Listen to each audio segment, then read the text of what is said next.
Daghang salamat mga kabagagnawong kay tungod dili jud ko makatanaw-tanaw karon sa akong mga isda. Kung wala mo nag-support sa ako, di jud ko makapalit ani. Daghang salamat kayo tanaw, grabe jud ako kalingaw kay pangarap jud ni ako mga kabagagnawong. Pangarap jud ako magkaroon kanog kanang aquarium nga nay mga isda. Kay sa una taon mag-ipon-ipon pa taon ko tinagpiso, mangitag tinagpiso sa mong balay kay para makapalit og isda.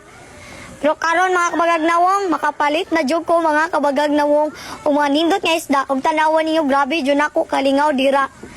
Ug mao na nga akong morning routine sa ko mata para mamahog sa akong isda ug akong tanawon ang akong mga followers.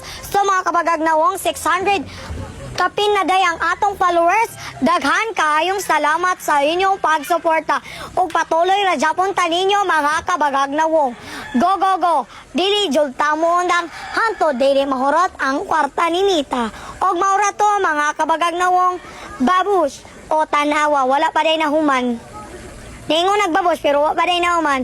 So karon final human na jud. Pak. Hi mga kabagagnawong, daghan jud kayong salamat sa inyong pagsuporta sa ako.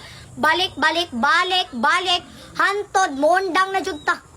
Balik jud ko ani mo ingon sa inyo nga magpasalamat ko sa inyo tungod sa inyong pagsuporta. Ug maora to, wala ko nasuko, nilisnag ang ilong.